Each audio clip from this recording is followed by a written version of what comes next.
Commissioners, for the record, my name is Buckley, initial S. I'm attending this morning as agent for the inquiry administrator, the Honorable Chess Crosby.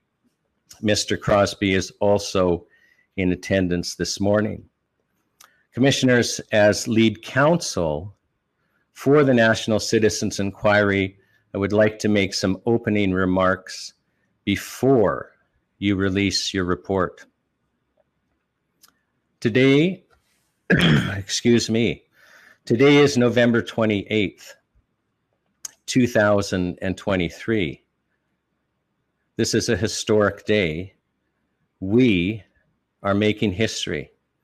Never before have citizens banded together in such a formal, comprehensive, and fair way to inquire into the actions of their governments.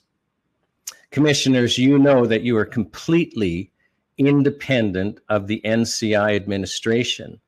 The inquiry rules permitted any interested party to intervene and participate in the process. We issued summons after summons after summons to government officials, inviting them to attend and participate. That not a single government official chose to attend is now part of our historical record. And their absence speaks loudly. The National Citizens Inquiry is also unique in its scope. We traveled across the country, giving a voice to Canadians across the nation. We heard the sworn testimony of 305 witnesses, all questioned by lawyers and questioned by the commissioners. We have created the largest and most robust record of the COVID experience in the world. And we did this in a climate of fear. Our proceedings began on March 16th, 2023 in Truro, Nova Scotia. That is 8.5 months ago. And this lag has led us to forget how much fear the nation was in when we began our proceedings.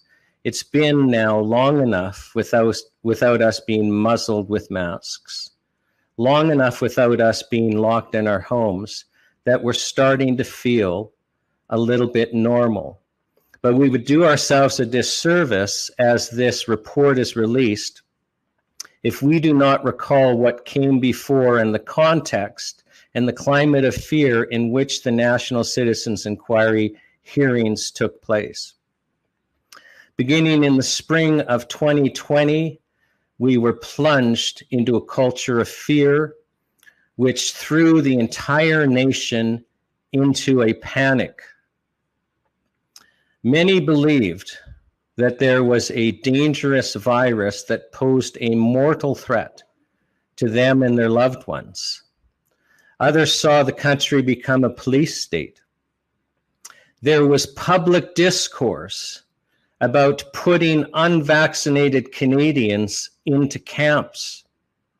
There was public discourse about criminalizing the refusal to take a medical treatment. We were put under house arrest. We were muzzled like animals with masks.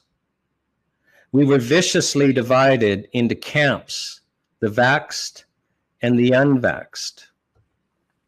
We were censored. We had our bank accounts frozen. I recently gave 2 lectures, commissioners, in which I asked the audience, put up your hand if at the height of the COVID madness, you honestly believed that the army would be going door to door, dragging unvaccinated people out of their homes and forcibly jabbing them. I was asking roughly 850 people, and these audiences would be mixed, both vaxxed and unvaxxed. Commissioners, almost every hand went up. The country was under such a cloud of evil and darkness that a large number of Canadians believed that the army would be used to forcefully vaccinate us. We watched in horror as masked police officers, and it is not okay for police officers to be masked against the citizens for which they are to protect and serve. And so for those officers who chose to follow orders and wear a mask, I say shame on you. But we watched masked police officers dressed in black to be intimidating forcibly dismantle the peaceful trucker protest. I watched live stream on February 18th, 2022, as a police horse trampled Roberta Paulson. We all watched as our fellow Canadians locked arms to resist and chanted to each other, "Hold the line!" As one by one, the police picked them off and arrested them. And as we saw during some video at the National Citizens Inquiry, at times put the boots to those on the ground. We watched and we saw and we remember. But for all those watching this, I want you to remember that beautiful event, because something beautiful happened there. There was an example set for all of us to follow, because we watched our fellow Canadians hold the line as long as they could. And they've set for us a beautiful example to follow. And we owe them and we owe the truckers a debt of gratitude, because they bought us a period of peace. It was no accident that the following month, in March of 2022, the provincial restrictions started to fall. And most of the federal restrictions, but for the travel advisory or travel restriction, fell. We owe them a debt of gratitude, and it was that period of peace that they brought us that allowed the NCI to happen. It was during this lull that we appeared on the screen. Now, when we started, there was an absolute climate of fear in the nation. We had witness after witness after witness drop out because they were afraid to testify. Some were afraid of economic consequences. Some were afraid of social consequences. Some were afraid of other consequences. I was afraid to go in front of the camera. We were in such a climate of fear. And commissioners, you will remember when you went through the commissioner selection process and when we were preparing you to be independent and run the hearings, that there were discussions about the fact that there may be repercussions for being a commissioner. And there may yet be repercussions for being a commissioner. It's like we've been in the eye of the hurricane. We were in this storm of this COVID madness. And then the truckers appeared and we've gotten this respite. It's like the hurricane moved over us and we were now in the eye. But we're starting to feel the winds again. We're starting to feel other winds blowing. We know that the hurricane, the storm is coming and that we face uncertain times. But this time it will be different for most of us, because some things are certain, commissioners. It is certain that we will hold the line as long as we can. It is certain that a large number of Canadians will stand with us and hold the line. Something totally unexpected happened as we toured the land, giving a voice to each other. We learned that we are not alone. We had felt isolated. We felt afraid. We learned that we are not alone. We learned that we can overcome our fear.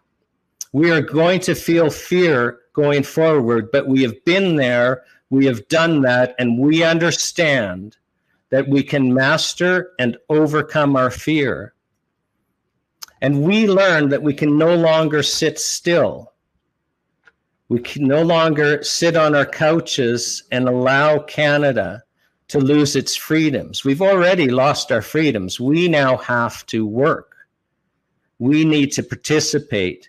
We need to hold the line to get our freedoms back. And we have come to understand that. So things are now very different. And most importantly, we came to understand that our God is with us. We saw God use the National Citizens Inquiry to bring healing and to bring strength. And we heard his voice calling us to return to him so that he can heal our land. So this time will be very different. And this entire exercise, this entire inquiry should never have happened. It was totally impossible. And time and time and time again, we were on the brink of disaster and collapse. And God stepped in by bringing people forward to make this happen. And we all understand, everyone who even just watched the hearings, understand that we have been allowed to participate in something much greater than ourselves.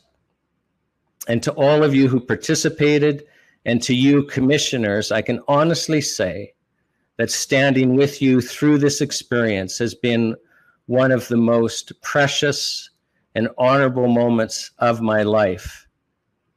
And I am deeply grateful for being able to participate. Now, commissioners, you are going to release your historic report. You have made findings. You have made positive recommendations. The nation is going to be shocked by reading an independent report without a political agenda, a report designed to help us get our freedoms back and become the nation that we want to be. And we don't know what will happen next. We had the truckers write the first chapter of this story, and they bought us a period of peace, a period of respite. We had the National Citizens Inquiry write the second chapter, where we came together and understood that we're not alone and that we need to stand together. The next chapter is up for those watching to write. It's for those Canadians who understand now that they must hold the line with us. It's up to them to write this next chapter, and that's the exciting part, because together we will see how we move forward and make Canada a loving, peaceful, and free nation once again. So, commissioners, on behalf of all Canadians, it is my honor to invite you to release your report.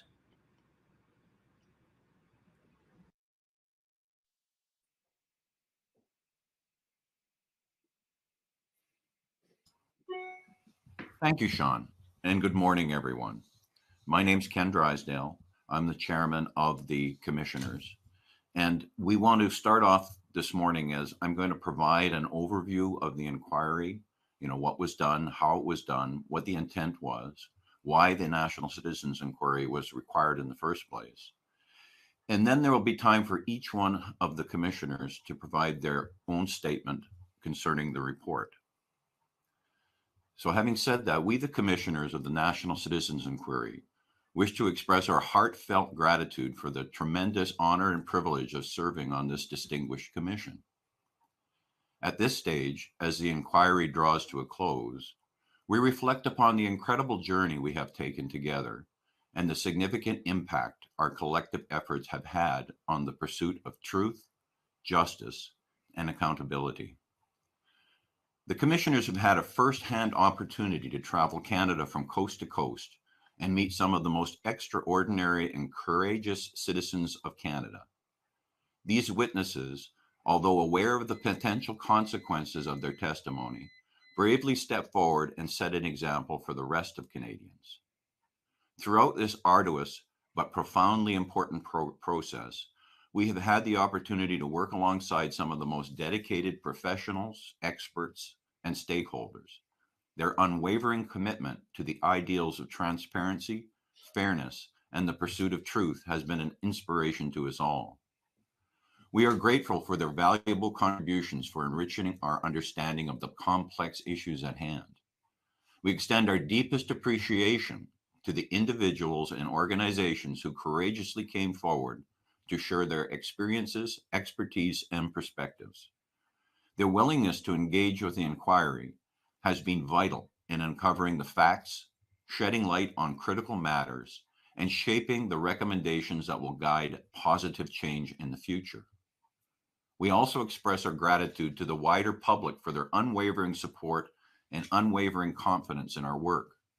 Their expectations, concerns, and aspirations have served as a constant reminder of the significance of our task and the responsibility entrusted to us. We have endeavored to honor this trust by conducting a thorough, impartial, and diligent inquiry. Why was the National Citizens Inquiry required? Canada's federal, provincial, and municipal government responses to COVID-19 were unprecedented. The policy, legal, and health authority interventions into the lives of Canadians, our families, businesses, communities, were and to a great extent remain significant. In particular, these interventions have impacted the physical and mental health, civil liberties, fundamental freedoms, jobs, livelihoods, and overall social and economic well-being of nearly all Canadians. Given the enormity of these mandates and the resultant consequences, these circumstances demanded a comprehensive, transparent, and objective national inquiry into the appropriateness and efficacy of these interventions, and to determine what lessons can be learned for the future. No government has shown an appetite for a fulsome review of the measures implemented. It is also questionable whether municipal, federal, and provincial governments would or could conduct a fair and unbiased review, simply because it is their own actions and responses to COVID-19 which would be under investigation. So a public inquiry can be an important mechanism for investigating and addressing significant issues of public concern, but only if that inquiry can be shown to be fair and without bias. Canadians no longer believe that they can rely on their elected representatives or public institutions to provide an in-depth, fair, and impartial evaluation of how governments handled and reacted to the COVID-19 pandemic. Additionally, media institutions whose traditional role was to question the actions of government and inform the people in a fair and unbiased manner failed to question government actions and served instead to simply repeat government and public health messaging without question. At the same time, those media institutions received significant funding from the federal government, perhaps contributing to their reluctance to hold it or any other government to account. The only solution in these unprecedented times was to form an independent, citizen-led, citizen-funded, and non-biased commission such as the National Citizens Inquiry to undertake this historical task. The National Citizens Inquiry is paid for and operated by the citizens of Canada. The National Citizens Inquiry is not aligned with any political party. The National Citizens Inquiry was deliberately structured so that the commissioners were free of influence from any person or source. The National Citizens Inquiry has received no funding from the government. The National Citizens Inquiry has received no large corporate funding. We have received no funding from the pharmaceutical industry. The National Citizens Inquiry is paid for and operated by citizens of Canada. The National Citizens Inquiry is not aligned with any political party, nor does it have a political agenda except to represent the best interests of Canadians. the commissioners played a crucial role in ensuring fairness and minimizing bias. We commissioners were specifically selected from different geographic areas across Canada. The background, training, and expertise of the commissioners is varied and represents different perspectives. The overall objective of the National Citizens Inquiry into COVID-19 response is to provide a comprehensive, impartial, and evidence-based assessment of the actions, decision-making processes, and resulted in the Canadian response to COVID-19. The objective was achieved through the following activities: examining the effectiveness of the response, identifying strengths and weaknesses, assessing decision-making processes, examining the impact on public health, evaluating communication and transparency, holding accountable and restoring trust, and recommending improvements.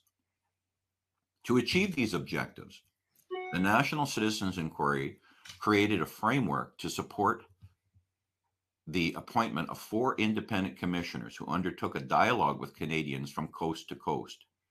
The dialogue took the form of a series of hearings that took place in 8 different cities and included 24 days of witness testimony and over 300 sworn testimonies from a broad spectrum of Canadians.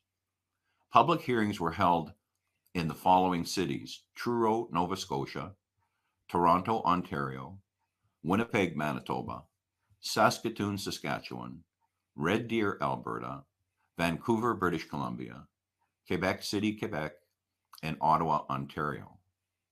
All 8 hearings were recorded in their entirety.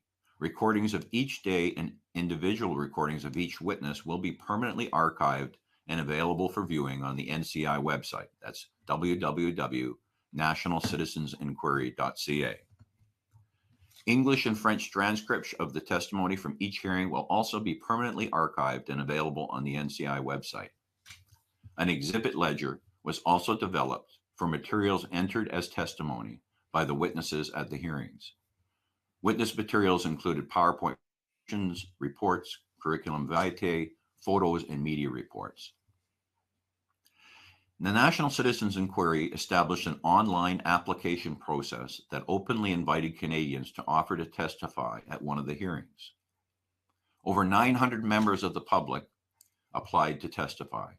147 expert witnesses applied or were nominated to provide testimony. Witnesses were advised that they would only be able to testify under oath. They may be subject to vigorous questioning and cross-examination. Their testimony would be subject to strict time limits. Witness testimony was heard from both public lay witnesses and public expert witnesses.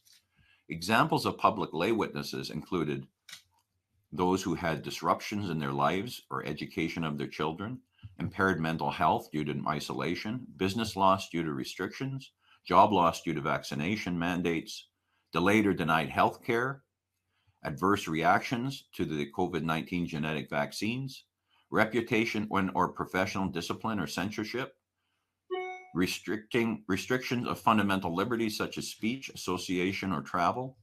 Examples of public expert witnesses include the following: doctors and scientists, lawyers and public servants, economic professors, teachers, risk management professionals, representatives of faith, public policy experts, emergency management professionals, morticians, aviation safety experts, occupational health and safety experts, pharmacists, public health experts, policing experts, journalists, and psychologists. It must be clearly understood that although it has always been the intent of the commissioners to include testimony from all sides of the debate, no public authorities responsible for planning, design, or implementation of the pandemic measures elected to take part in the hearings. Testimony was invited from representatives of various levels of governments across Canada, and in order to facilitate schedules, subpoenas were issued and government witnesses were given the option of testifying either in person or on video conference at any of the 8 hearing locations or at any other agreeable time. 63 members of government regulators and authorities were subpoenaed to attend and testify. Not a single member of the government appeared at the public hearings to testify. The majority of these representatives did not even take the time to respond to the commission. The report has been prepared and written in plain conversational language so that all Canadians can clearly understand the meaning of the report as it is written. The report is direct and provides meaningful and practical recommendations based on testimony received from the witnesses. Given the enormity and depth of the pandemic measures imposed on Canadians, the commissioners recognize that even a report of this magnitude cannot address every aspect of every Canadian's experience during the pandemic. This report is the commissioner's best attempt to start the country on a path of further investigation, implementation of safeguards, and healing that might take more than a generation to achieve. Several steps were involved in the process of preparing the final report. They included a review of the evidence, analysis and findings, assessing legal and ethical standards, drafting the report. We had a great deal of peer review, and we've included supporting documentation. The commissioners all reviewed the report, and that brings us to where we are now at the public release. We point out to the listeners that the breadth and scope of the inquiry was massive and touched on many aspects of the Canadian response to COVID-19 pandemic. Due to time constraints presented by this type of public hearing, it is impossible to provide a detailed presentation of every aspect of the report that in and of itself is over 600 pages in length, but including transcripts of witness testimonies is somewhere in the range of 6,000 pages in length. For this hearing, the commissioners have decided to present a short overview of their conclusions and recommendations in the report that they felt were the most urgent. This is not to undermine the importance of all of the conclusions and recommendations. They are all important, and each may profoundly affect some segment of the Canadian population. That completes my summary of the commission itself, and now I'm going to go on to my own personal commentary as a commissioner. The impact of the recent hearings, along with the extensive witness testimonies, has been profound. For those who participated or even observed a portion of the over 300 recorded testimonies, the experience has left an indelible mark on their lives. Many of these testimonies were not only heartbreaking, but also deeply shocking and at times horrifying.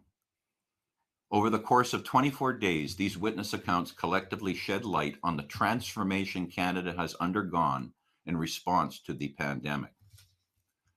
The widespread acceptance of stringent government lockdowns, which would have previously been deemed inconceivable, represents a remarkable shift within a mere 3 years.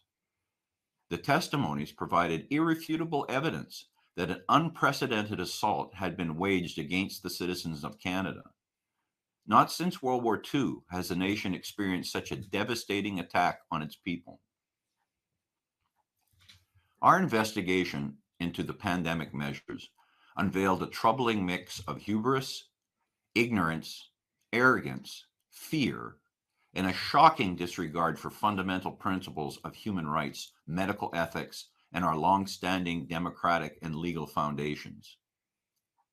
This atmosphere persists to this day, as demonstrated by the refusal of the government to undertake any kind of real investigation of what happened, and the refusal of the government representatives to participate in the National Citizens Inquiry's investigation. Numerous public and private institutions faltered, allowing government intervention to infiltrate the very core of our nation. Institutions that have historically safeguarded the rights of Canadians were compromised, often becoming indistinguishable from the government itself. The impact of these pandemic measures implemented by various governmental and non-governmental agencies has inflicted deep wounds upon Canadians and Canadian society. These agencies wielded unprecedented powers over individual rights during the pandemic, resulting in a profound damage to the fabric of our society and our nation. As we gather here today, some government agencies continue to propagate misinformation, pushing for more vaccine boosters and renewed masking mandates, despite clear evidence of their ineffectiveness and potential harm. The government and other entities involved in these pandemic measures may wish for Canadians to move on and forget, but we must not allow these draconian measures to become the new normal in the future. Our nation is in dire need of healing.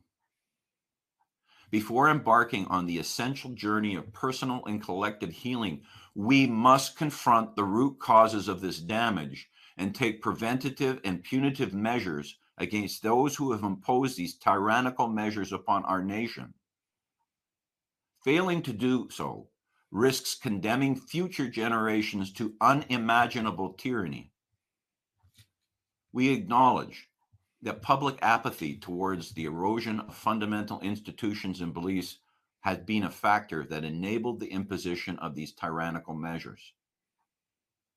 Special attention must be paid to the sinister role that the public and private broadcasters played in terrorizing the public and then merely acting as a mouthpiece of the government. And they relentlessly pounded Canadians with 24/7 propaganda without question. We have prepared specific recommendations concerning these institutions. But the wholesale abandonment of long-held fundamental beliefs and even codified law was not the sole purview of the media. Many public and private bodies, such as schools, medical providers, regulators, unions, justice, and policing, all failed Canadians. These institutions and individuals must be held to account. Today, as the Commissioners of the National Citizens Inquiry, we address you with a message of empowerment. We urge you to recognize the immense power each one of you holds to shape the destiny of our great nation. The time has come to embrace our collective responsibility and take control of our government. Today, we can create a society that we can be proud to pass on to future generations. We Canadians are collectively awakening to the realization of the government's magnitude of acts against us, and we must ensure that the horrors of the past 3 years are never repeated. It is up to each of us, not our representatives, not our political parties or others. It is up to each of us, each and every one of us as Canadians. Canada is a land of vast potential, blessed with abundant resources, diverse cultures, and a tradition of compassion and inclusivity. Yet we stand at a critical juncture where both challenges and opportunities abound. Our lips may be bloodied, and we may be shamed, but we cannot turn away from the horrors of the past 3 years. We cannot allow this to happen to our children and grandchildren. The strength of a nation lies within the determination and resolve of its citizens, and we encourage you to reflect on the society we desire for our children, one characterized by real justice, equality, sustainability, and opportunities for all. This vision can only be realized when we actively engage in the democratic process that governs our land. The power to effect change rests firmly in our hands. Now is the time to demand transparency and accountability from our elected officials, to participate actively in the public discourse, and to hold our government to the highest of standards. We must remain vigilant to ensure our voices are heard and our concerns addressed. Let us not underestimate the influence we possess as engaged and informed citizens. To create a society we all dream of, we must come together across all divides, geographical, social, and ideological. We must embrace dialogue, respect diverse perspectives, and find common ground in our shared aspirations for the future. By fostering unity and understanding, we can overcome the challenges that lie before us and build a brighter future. We must reject and turn away from the hateful ideologies and propaganda used to divide and control us. Our responsibility extends beyond governments alone. We must also critically examine our individual actions and how we inadvertently empowered the government to achieve these horrors. Let us strive to be responsible stewards of our country, vigilantly protecting democratic practices that preserve our God-given rights and freedoms. Let us foster compassion, empathy, inclusivity of thought, and support for those most vulnerable among us. Let us protect the rights and freedoms of everyone. Let the words "never again" be heard on every lip. In the face of adversity, it is our duty as citizens to remain hopeful, resilient, and committed to the principles that define us as a country. We have a rich history of progress and innovation, and we can draw upon this legacy to shape a future that reflects our values and aspirations. Together, let us embrace the responsibility that comes with citizenship. Let us engage in meaningful dialogue, hold our governments accountable, and actively participate in the democratic process. Let us be the change we used to see in our society. With determination and unity, we can create a Canada we are truly proud to pass on to our children, a nation that embodies justice, equality, and boundless opportunities for all. It cannot be business as usual. The crimes perpetrated on every single one of us must be addressed, and the perpetrators at all levels need to be held to account for their actions. I wish to close my comment with this. When people have asked me about the future, now that the final report of the National Citizens Inquiry is complete, I often find myself reflecting on both hope and skepticism. I hope that our authorities will truly embrace this report, initiating the long and necessary process of implementation and healing. However, my journey through these inquiries has left me with a sobering realization, a dwindling faith in our public institutions to consistently do what is right. But to those who inquire, I say this: the report is not just a document. It is a testament to history. It is a chronicle of events presented to the best of our abilities, free from bias. We accompany it with critical recommendations for change. Yet in the end, it is not the report itself that wields the power of transformation. It is the people of Canada who hold that potential. This report, along with its recommendation, serves as a foundation, a framework for changes that are urgently needed. However, it remains just a tool, lying dormant on a shelf or in a toolbox until people, and in this case, thousands or millions of people, choose to wield that tool. It is in the hands that grasp this tool and the voices that rally around it and the collective will of the people that can truly change the world. So in closing, let this report not become a relic of history, but a catalyst for the future.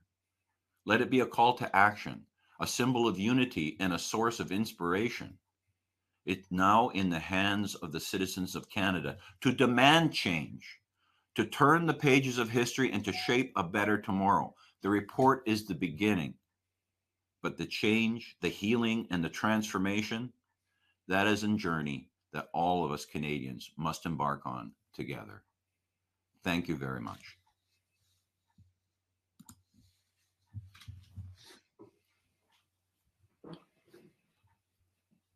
Dear fellow Canadian, through this formidable journey of the Commission, I've learned a lot, and there's a few lessons that I've learned that I'd like to share with you today. I'll start with an ode to truth and integrity. Collectively, we've been paying too much difference to our material comfort and not enough to truth. Accommodation with half-truths, lies by omission, blatant lies, or complacent silence has created a culture in which the institution have gradually rotted from within. The COVID-19 crisis has revealed that our Western society are on the slippery slope towards totalitarianism that cannot happen without the consent and the active participation of the governed. We are all responsible for what's happening one way or another. Restoring a vibrant culture of accountability thriving on truth is the only way to rebuild the most important asset of a prosperous and benevolent society: trust. Trust cannot be demanded. It has to be earned by speaking truth and acting with integrity. One of the gravest dangers to democracy is the tyranny of the majority that has forgotten the primordial importance of truth and liberty, grounded in the individual responsibility that cannot and should not be outsourced to the administrative state. Unless a true safe space is created for the flourishment of new ideas, freely challenged by rigorous scientific debates, society will eventually crumble in obsolescence. When society is in a constant state of crisis, one has to question the competence and or the motive of the ruling class, including the administrative states. We have to protect as sacred the pact and the institution that have been used for centuries in the rigorous scientific process. Money and institution should not facilitate this process, not subjugate it. People working as unelected officials in the administrative state should not end up being the master of our destiny, but rather the civil servant of the institution at the service of the people. We are learning the hard way that institutions which become dysfunctional can and will fail us when we need them the most. As engaged citizens, we must embark and take part in a major reform of our institution and not leave it to the elusive others. Let's not be discouraged by the magnitude of the task at hand. We owe it all to our children and grandchildren. Is the administrative state benevolent or guilty of malfeasance? As the famous late Nobel laureate physicist Stephen Hawking judiciously said, the greatest enemy of knowledge is not ignorance, it's the illusion of knowledge. In Canada, the administrative state used the illusion of knowledge to maintain its power. This was evident throughout the 3-year COVID-19 experience, when bureaucrats and administrators alike were portrayed as all-powerful. However, this is only an image accomplished through an elaborate and inextricably intertwined web of deceit. Meanwhile, politicians were more than happy to impose popular but ill-advised, half-baked health measures, justifying these emergency policy as well-intended measure to protect public health. Sadly, the majority of people succumbed to the measure out of fear, lack of unbiased and objective information, and questionable trust in long-standing institutions. In this context, as long as people perceive benefit from the government narrative, everything will be done to protect the illusion of the effectiveness of the ill-advised health measure. But as we witness it, the administrative state, in order to achieve this end, rely on poor modeling and statistics full of omission, whilst ignoring scientific knowledge and understanding. The administrator also dismissed the wisdom of true experts who have credentials considerably above the pretended expertise of technocrats who systematically censor any dissenting voice who threaten their authority. This is best illustrated by numerous accounts of the ignorance of epidemiology, their ineffective and unfitting non-pharmaceutical intervention, their willful ignorance of state-of-the-art medical practice, and last but not least, their superficial knowledge of the intricacy of the immune system. The only way out of this conundrum is through our constitutionally protected freedom of speech, wherein widely held beliefs, thoughts, and opinions are respected, and likewise, conversation, debates, and dissenting voice are heard. This should be particularly true in the scientific and medical professions. We know the very essence of society is human interaction and embedded therein relationships. As human society thrive on narrative that present distorted view of reality and define culture according to unwritten rules, new narrative need to emerge. These are particularly critical when society faces a major crisis, like the pandemic. Sometimes low-resolution representation of reality need to be updated and subsequently redefined by rigorous debate to orient better decision-making and implement better solutions to vexing problems going forward. This report is an attempt to craft a more balanced and objective narrative based on the hundreds of testimony heard during the 24 days of hearing across Canada. Why?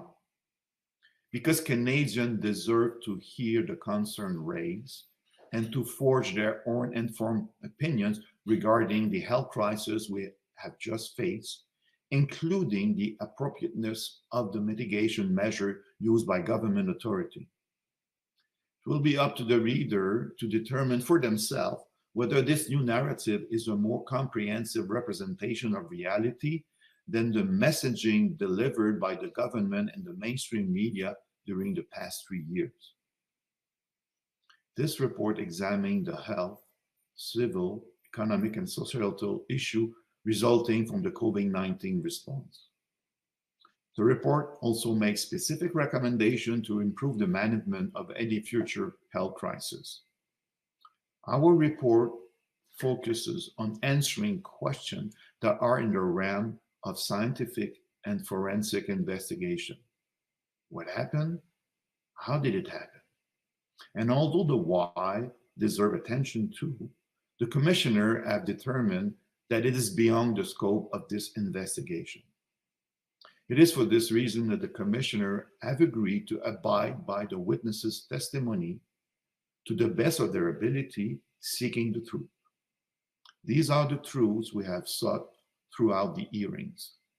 Moreover, by engaging in this cross-country experience, we can come together as a nation, restoring the very principle and freedoms that has defined Canada since 1867. Recommendations. Considering the critical reliance of our modern society on science and technology, there is a need to distinguish knowledge derived from rigorous scientific method from beliefs often influenced by ideology and propaganda. To help distinguish between these two, we recommend the following.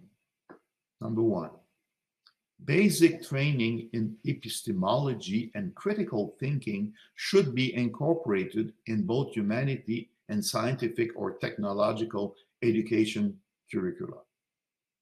Two, experts who participate in public forums should undergo strict scrutiny based on the following three fundamental criteria.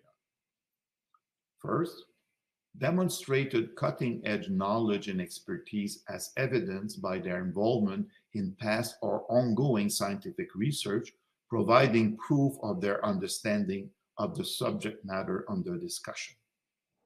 Secondly, lack of conflict of interest. And finally, willingness to engage in evidence-based public debate with other experts who may hold different opinions, using rhetoric that avoids ad hominem attacks, appeals to authority, or invoking the so-called scientific consensus. In closing,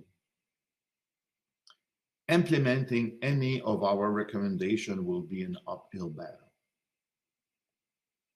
Even though people sharing the view of this report are still a minority, we are witnessing a steady growth in the number of people that are raising their awareness level. And once we know, we can no longer unknow. And the truth will set us free. Thank you.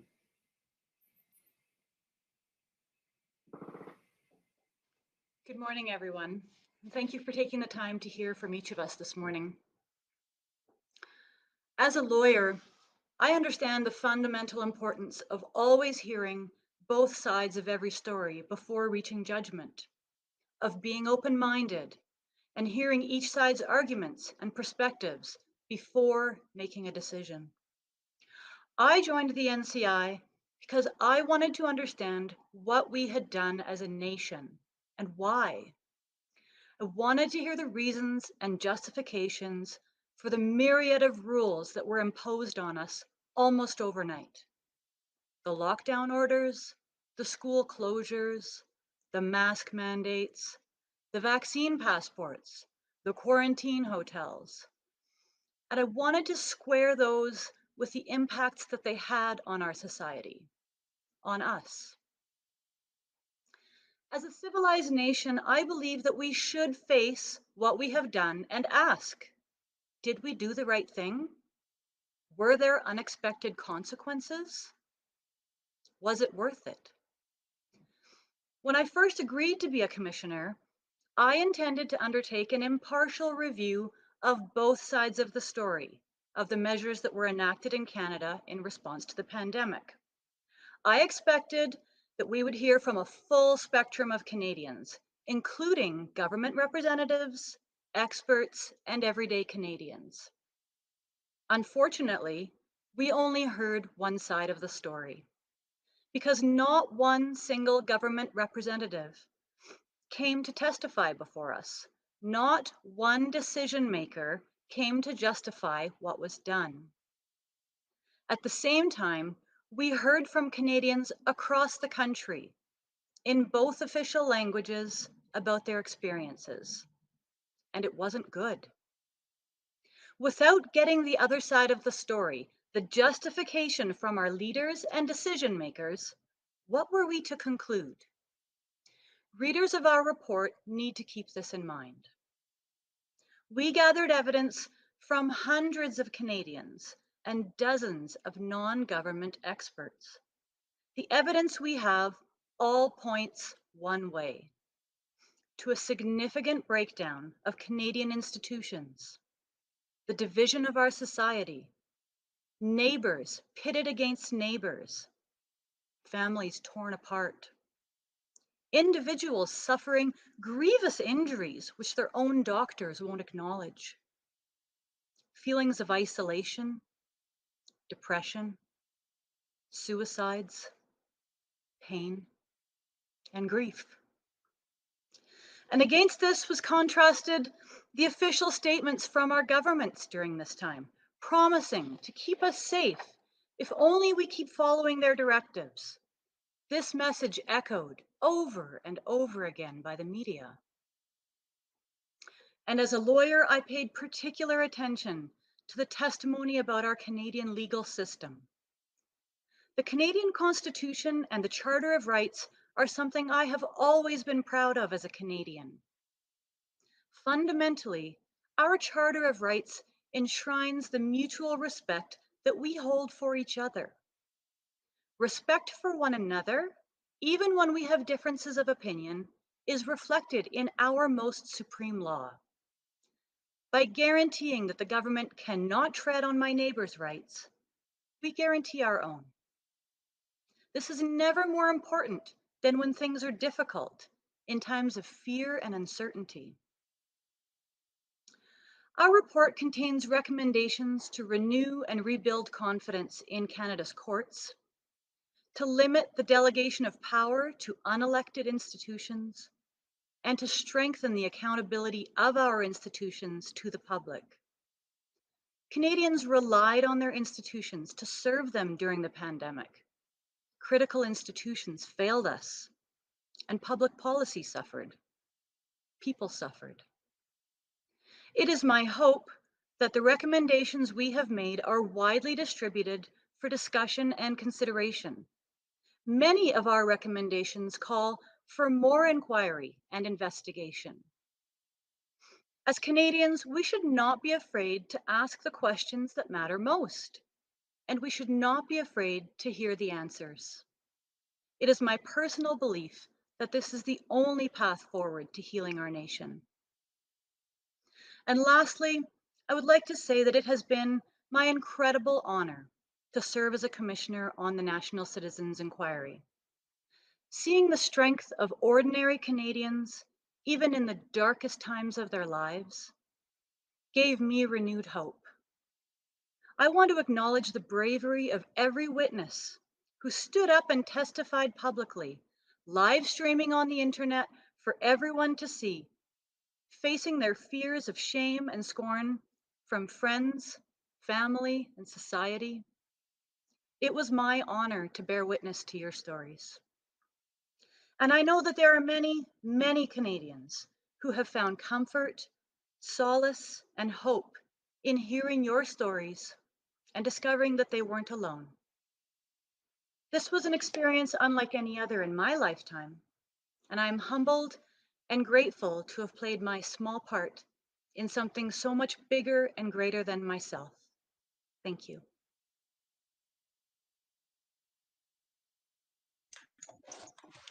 Good morning. My name is Janice Kaikonen. I must say, for me, the National Citizens Inquiry has been quite the journey. At the beginning, my focal point and priority for becoming a commissioner was to ensure as complete an analysis as possible into the impacts of the COVID-19 response on the diverse aspects of our Canadian society. In particular, this was important for our children, our faith, our God-given entrenched freedoms, and the democratic principles that have contributed to the blessing on this great nation, from sea to sea to sea. More specific, examine how the government's response to COVID affected vulnerable and marginalized populations and communities. After listening to the testimony of 305 Canadians, recognizing accommodate the hundreds of other voices willing to testify, I realized the picture being painted was much deeper, all more devastating and divisive, and the response from our public institutions on every Canadian far more destructive. It soon became clear that Canada was not the society I had known during my lifetime. I was privileged to be born into a Canada that made sense in both mind and soul. But now, having been exposed to the testimony of hundreds of Canadians with respect to the government response to COVID, I have been introduced to a new sinister dimension, one that no longer reflects the values, beliefs, and freedoms of my generation. It is within this backdrop that the conclusions and recommendations made by the commissioners are so critical. The juncture Canadians face in moving forward must include the exposing the forces that willingly subscribed to destroying our beloved country from the inside out. Indeed, what we witnessed during COVID was so contrary to Western ideals. Sadly, the institutional arm unleashing what took place in 2020 has not stopped forwarding their lawless agenda, even though those responsible are now being exposed. Government overreach and intrusion are destroying the lives of ordinary Canadians became the unspoken mantra. Under the surface of what we refer to as governing institutions, this mindset to oppress the masses, to destroy the spirit that has made Canada the envy of the world continues. One example that stands out was the decision to callously declare some businesses non-essential, even when it was a lifeline for the people involved in that particular endeavor. Some of those mom and pop businesses deemed non-essential and thus forced to close during COVID are still receiving hefty tax assessments that reflect the tax assessments pre-COVID. Try telling any of the tax collecting institutions in this country there was no income during the COVID years. What about the business owners who lost everything because an unelected official with the stroke of a pen deemed one's life work unnecessary? The entrepreneurial spirit, the backbone of this country, sanctioned by the stroke of a pen, while other corporate entities and government moneymakers open for business. Witnesses testified of the abuses they faced alike for believing differently or taking a different stance. Many families are still divided. Even the most common sense thinking was discarded for health mandates. One example is the mandate to wear a mask into a restaurant with the ability to take it off once seated, as if COVID was prevented from joining us at the table. Or our children forced to wear the same mask all day, even though it was obvious, even to the most needed a clean mask. Unions vacated their legal responsibility and duties to their members.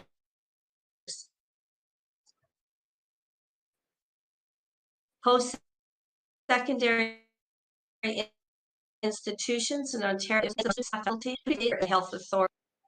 Publicly funded institutions, including schools and the judiciary, closed. Ordinary citizens had no avenue open to them to obtain justice. And the negative effects on students are still being felt today, after being forced to sit in a room in front of a screen, isolated from their friends and social networks for hours on end. It's no wonder the unlearned mentality has become so entrenched within the JK-12 system. And then there are the many whose young lives had become so disrupted that they went to a place from which there was no return. My question: how many suicides are too many before we as a populace say enough? As well, curfews were imposed on the citizenry, where one could suffer the wrath of the state for venturing outdoors after 8 p.m. Ontario and Quebec set up provincial roadblocks. The Maritime Province in particular imposed the strictest, most contradictory rules, violating the very essence of mobility rights established in the Canadian Charter of Rights and Freedoms. Government permission needed to be granted before a citizen from away could enter these provinces, even when these same citizens owned property therein. For the first time ever, Canadians needed papers to travel within their own country. Our cell phones were tracked by nameless health authorities for no apparent reason, as if the good citizens of this country were hardened criminals. Canadians across this country were mocked, publicly shamed, and called unacceptable and disparaging names by the Prime Minister, by policing authorities, by faceless and nameless bureaucrats, by the media funded with Canadians' tax dollars, and governance institutions that are legislated to uphold the law. Individual rights were stomped on. Canadians from all walks of life were denied the right to life, liberty, and security. We witnessed shameful abuses against ordinary citizens. By police forces during the Freedom Convoy. The Coots men held in jail for over 600 days without justice being served. Peaceful demonstrators arrested for exercising their constitutional rights and freedoms. Church services disrupted by police and ministers of the good news gospel arrested. And most egregious to my own heart, the RCMP using track dogs to hunt down churchgoers for holding church in the wilderness. Where were these police officers' conscience? And where was the legal right to refuse work that violated one's conscience and convictions in these real-life examples? At the same time, doctors, nurses, and surgeons were publicly penalized, with many being ostracized by colleges and physicians, losing their ability to practice medicine for publicly standing up for their patients' health and well-being. Ironically, they were forced to violate their own sense of right and wrong. When was there ever a time in the history of Canada wherein religious and medical exemptions were not permitted? And EI, an employment insurance program fully funded by employers and employees, and not by government, was permitted to justify refusal of claims from applicants who choose not to take the COVID shot, labeling their actions as misconduct. As if this isn't enough, family members could not see their loved ones in their last moments of life in hospitals and long-term seniors facilities, that these people were left to die alone, and the administrators and medical practitioners responsible in these health institutions believe this to be acceptable is deplorable. I could go on and on about the atrocities that we experienced in Canada during COVID, but let me say this. At the end of the day, Canadians were conned into believing governments could do no harm. Newspapers and mainstream media were handsomely paid from our hard-earned tax dollars to promote the government narrative, which was essentially propaganda and lies, to make us comply to contradictory mandates that violated our constitutional rights and freedoms. But now, because of the National Citizens Inquiry, we know differently. We have heard from the experts, the scholars, the professionals, the many hardworking Canadians who bravely took the stand under oath to expose the corruption and deception that we were all subjected to. Each and every one of the witnesses shared their story so that the people of this country could once again be proud of the heritage and constitutional ideals that can be only found in Western democracies. And each witness in their own way bravely stood in the gap against the oppression and destruction that those in high places had destined for the populace. The Bible calls this moral ineptitude as spiritual wickedness in high places. The question, though, is where do we go from here? Do we now allow the health authorities to order us to wear masks again, as the hospitals and long-term seniors facilities have started to do in Ontario? Or do we as a nation join hands together as neighbors caring about one another, who will not stand idly by and watch our public institutions attempt once again to destroy the very democratic principles and ideals that have made Canada the greatest nation among the nations? We are a nation founded upon the supremacy of God and rule of law. We are a country whose constitution recognizes citizens' rights and freedoms and authorizes these same citizens to stand in righteousness when publicly funded institutions attempt to trample over their rights as free men and free women. We have freedom of expression, for example, which is the cornerstone of a functioning democratic society. We enjoy the presumption of innocence. We have the right to believe according to one's conscience as a free people rejoicing in life, not just the mechanics of life. It is obvious that Canada stands at a crossroads, but the direction forward is dependent upon each and every one of us as proud Canadians, standing unified with the fervent belief that Canada is still worth fighting for. That while we may have been duped for a season, the light that has now shone on the failed experiment that governments leveled against the populace, you and I. The time has come for questions to be asked and answered with accountability and justice as the outcome. My highest desire for this exercise is to assure renewed hopefulness for our society going forward, to illuminate the way for the Canada that we should be, a shining star economically, intellectually, and spiritually. We as a nation have such vast potential to move forward confidently and positively rather than backward fearfully and negatively. And we can rely on the base that established this nation, a Christian foundation, wherein every soul understands that loving God with all our heart, soul, mind, and strength, and loving one another are still the greatest commandments. In closing, the shortest verse in the Bible states, Jesus wept. But like the Israelites who sat by the rivers of Babylon, weeping about the freedoms they once knew, Canadians have wept long enough. Now is the time to arise, stand, and ensure the conversation that started with the Freedom Convoy and the National Citizens Inquiry continues until justice and good governance in this country called Canada is restored. My congratulations and thanks to every single witness, to every single supporter, and to every single donor who made this historic moment come to fruition. God bless you all, and God bless Canada. Thank you.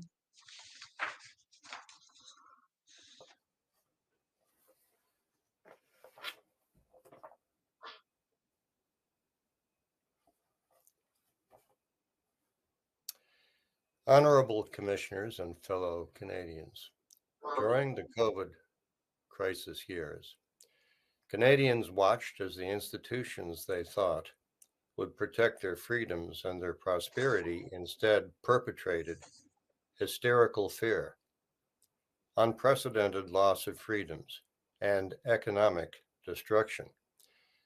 Reckless disregard, dishonesty, and abuse by authorities who exploited fear they created has destroyed public trust. After previous lesser crises, public hearings would have been ordered across Canada to learn lessons and find truth. But Canadian governments have chosen not to commission inquiries with broad public input, and so a courageous group of devoted Canadians has chosen to fill the vacuum of leadership and, against a wall of government and legacy media hostility, take up the cause of truth. Canadians, often at personal cost, told their stories and shared their experience with the commissioners.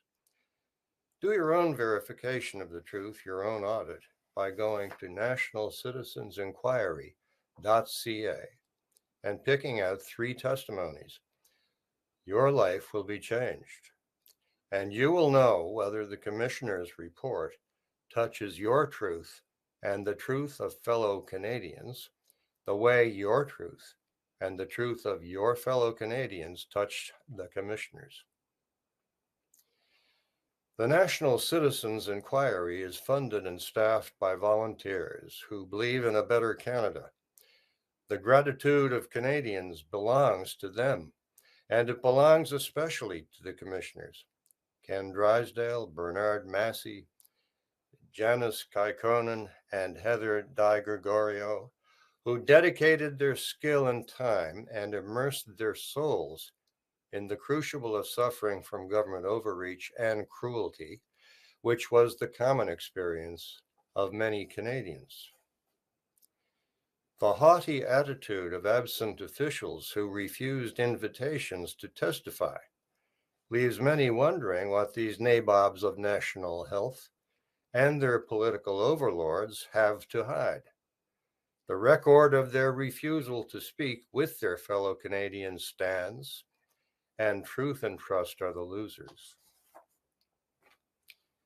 The National Citizens Inquiry was always about truth, but it could not be about reconciliation, because for reconciliation, there must be accountability, and the nabobs of national health and their political bosses remain virtually unaccountable. But the pendulum of public opinion is swinging, their impunity is fading. I am a longtime lawyer and sometime leader of the opposition in my home province of Newfoundland and Labrador. Politics teaches the discipline of messaging. If you get on an elevator and someone asks you, what did the National Citizens Inquiry say? You have a brief time between when the doors open, the person gets on, and then they open and the person gets off, to give your elevator speech. So as administrator of the National Citizens Inquiry, here's mine. At least 3 facts about the COVID-19 vaccines are beyond dispute. They are facts beyond dispute because authorities like Health Canada admit these facts. The first fact beyond dispute is that Health Canada did not determine that the vaccines were safe and effective when they approved the vaccines. This language is nowhere in the approving order or regulation. It does, however, appear on the Health Canada website, which falsely claims that the vaccines were proven safe and effective and of good quality. The expression safe and effective is a marketing slogan and a deceptive one A non-deceptive slogan would be neither safe nor effective. The second fact beyond dispute is that the process by which the vaccines were made for approval was a different process from the process by which they were made for mass marketing. In this domain of health regulation, the process is the product. And there has been a bait and switch perpetrated on the public by which the public received a different product, a product which was neither safe nor effective from the product which was approved. The third fact beyond dispute is that vaccines are adulterated, the COVID-19 vaccines, by the presence of foreign DNA fragments and a sequence from a monkey virus called SV40, suspected of causing cancer. Adulterated products are neither safe nor effective. Health Canada does not deny these shocking facts. What should be done about these facts is a matter of opinion, but the facts are not in dispute. Do vaccines with such a deceptive history sound safe and effective to you? If you knew these facts, would you have consented to be injected? Or do they sound neither safe nor effective? The commissioners are in no doubt about what should be done. The vaccines should be pulled from the market immediately. Many doctors, scientists, and politicians have bet their careers and credibility on the safe and effective vaccine mantra. So don't expect the vaccines to be withdrawn easily or soon.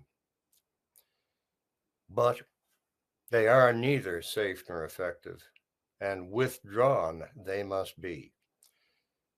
Governments could not have perpetrated a years-long institutionalized practice of deceptive vaccine marketing, but for the complicity and cancel culture of the legacy press. The commissioners have determined that the CBC has betrayed public trust and must be radically reconstructed, and federal liberal government subsidies to the press, which buy their loyalty to the regime, must be terminated. No democracy can long survive without a free press. And the commissioners recommend criminal prosecutions. As a lawyer, I believe the more lawsuits, both civil and criminal, the more accountability and the greater the chance for reconciliation over the cruelties, abuses, and deaths caused by governmental response to the COVID crisis. But accountability first. They may have the clock for now, but Canadians have the time. Mr. Chairman, this concludes the resumed hearing portion of the formal proceedings, and we will now open for questions. Thank you. So our first question comes from Tamara Ugolini of Rebel News. Thank you so much. Very happy to be here, and thanks for your comprehensive hearing today. Repeatedly, I hear that the health officials and those responsible for imposing these mandates, restrictions, and purported public health measures refuse to partake in such an inquiry, and we know that the Liberals have voted against conducting this kind of inquiry. If Health Canada, for instance, continues to dig their heels in on the safety and efficacy of the novel injections, and the government refuses to take accountability actions against the measures that they themselves impose, then what does accountability and what does it look like moving forward? You know, we can have these hearings, we can host this comprehensive inquiry, you can publish this robust hundreds, even thousands of pages report, but if no one from the government is listening or paying attention, then what does this tangibly look like moving forward? And if there are criminal prosecutions, I thought that was very strongly worded and, in my opinion, strongly needed. But what kind of charges would this entail? And just overall, what does this look like moving forward if those people and institutions responsible continue to ignore all of this?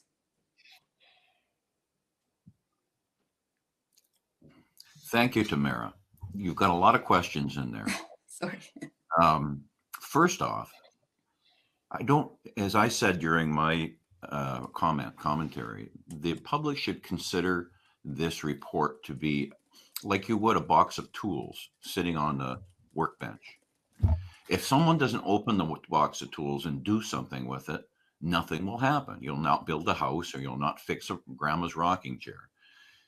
Canadian people have to pick this up and do something. You know, we just went through an election here in Manitoba, provincial election, and the numbers of people that voted and didn't vote was incredible. You know, we had another provincial election in 2019, and would you believe that the election we had last week, it was exactly the same number of voters. It was 55% of eligible voters voted, and 55% voted in 2019, and they voted just this past October.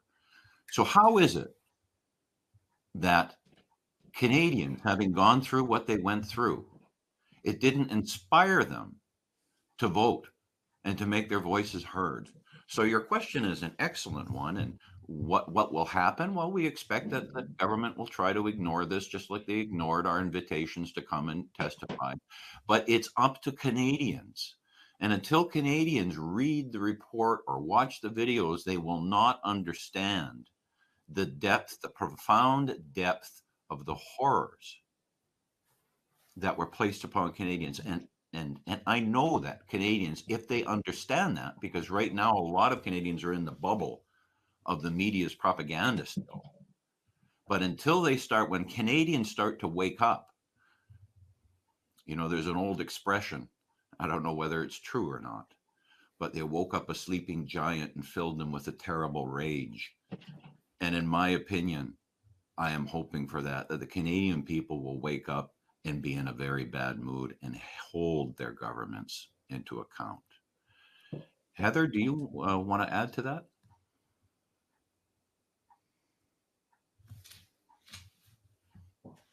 Thanks. Well, I'm in agreement with your comments, Ken.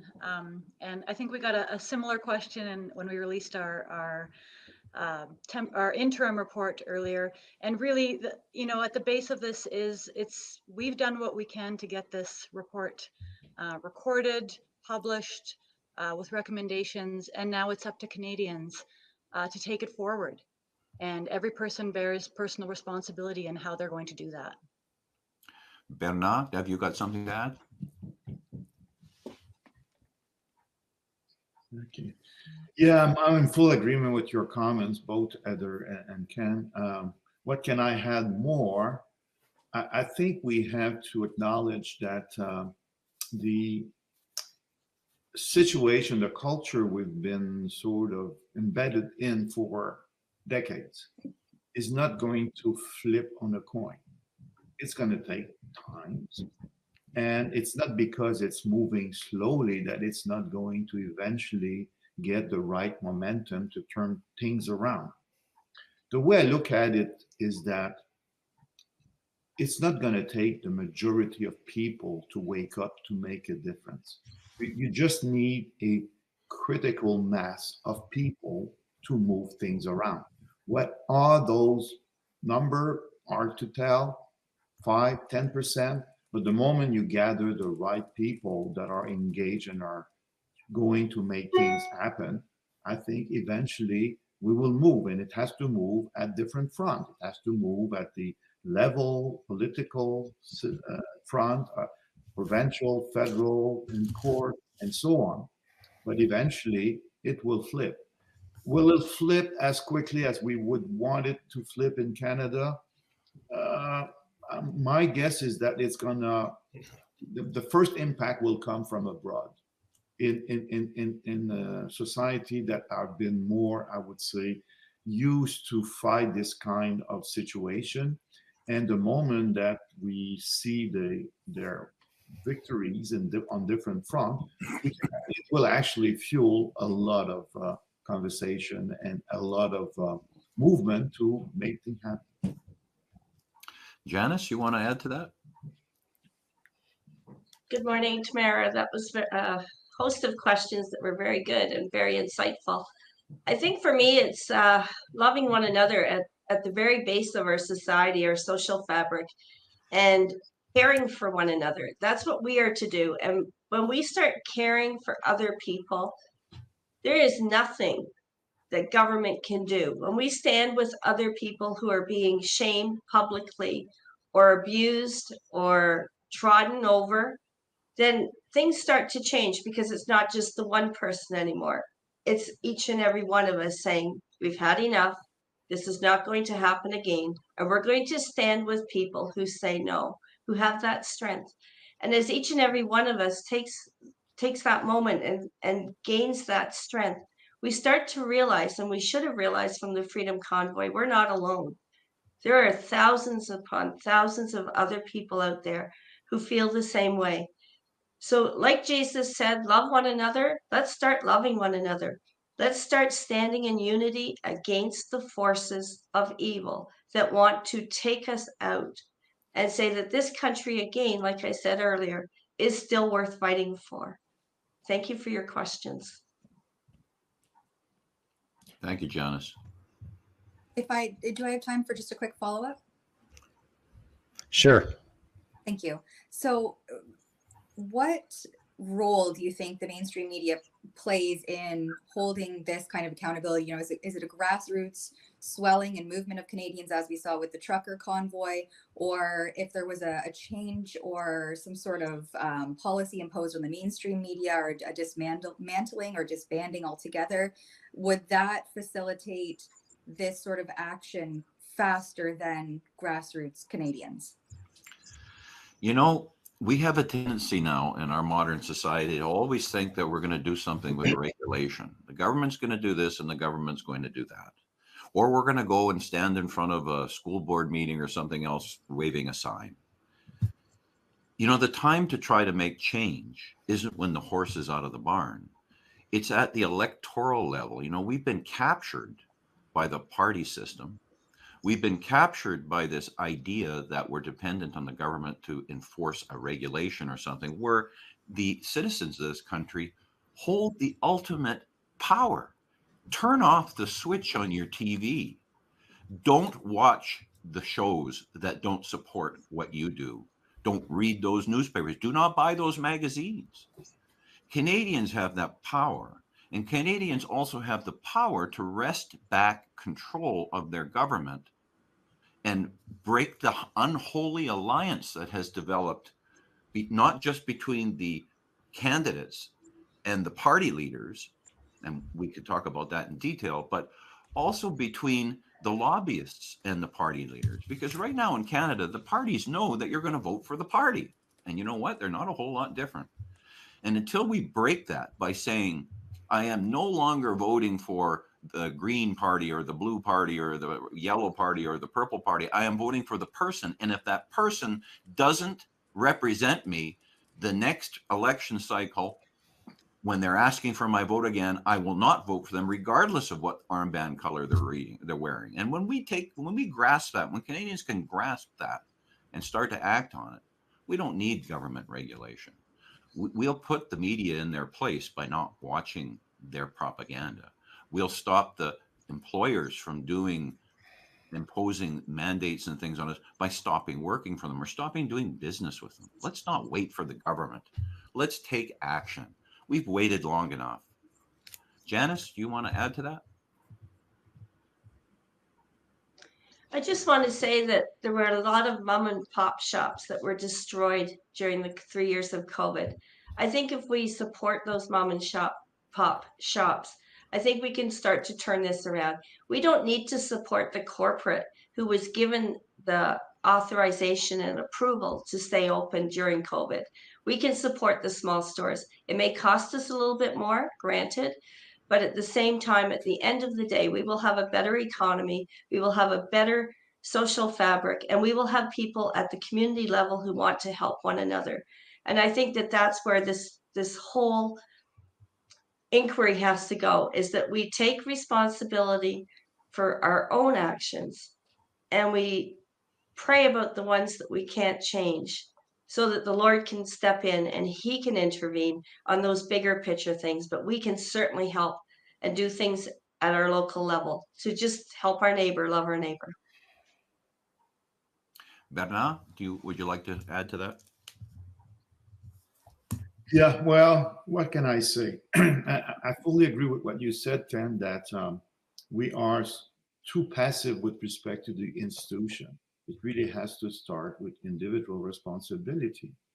So we have to build activities and interaction with our families and neighbor that are ground on that are based on our shared values, and not be too, I would say, sensitive to short-term gains. I mean, so as Janice pointed out, it might cost us a little more to buy to local merchant and stuff, but do we want to build a strong community that will be more resilient to drastic change that can be opposed from above, from highly centralized, whether it be business, government, or corporation? The way you balance that is by rebuilding the power at the level of the local community where the action is taking place, and do it in a way that is beneficial for people around you. Heather, would you like to add to that? Sure. I think I would just add, I mean, it was clear throughout the entire inquiry that the media's role was really important in terms of reflecting what the government was saying and really not hearing the media holding government to account. I think one of the most important testimonies in the entire inquiry is that of Rodney Palmer. And I would actually encourage every Canadian to search out his testimony specifically to the inquiry and to watch it. It was particularly eye-opening to me. I think learning about the Trusted News Initiative and these types of organizations that appear to have influence over the media that Canadians are consuming is vital to understanding just exactly where we're at and what has happened. Just one last point on that. One other testimony that I would point people to is Marianne Klowak. She actually describes in her testimony exactly what happened to her as an investigative reporter at CBC and how her stories were crushed. And I think that's very, very poignant. You know, she was there for 34 years, considered an expert investigator, and she left their employ after that.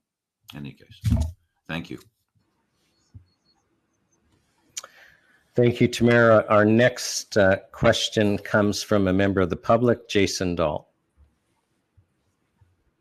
Hi, Jay Dahl. I'm with Super Spreaders on YouTube and Rumble and on Twitter. And I'm the NCI social media ambassador. I attended the Ottawa hearings. Congratulations to you all on finishing the report. I assume you're all going for a beer right after. My question is to do with your recommendations moving forward. Do the recommendations, are they sorted with a primacy? Does each of you feel, or does the commission feel that there's an order to what needs to happen? Or if you could see all your recommendations done, is there a place to start in specific, or are they just a batch of recommendations? Well, excellent question. It was certainly a discussion we had over and over and over again. What we did is there's over 400 recommendations in the report, specific recommendations. They're grouped under different subject areas like finances, civil law, society, those kinds of things.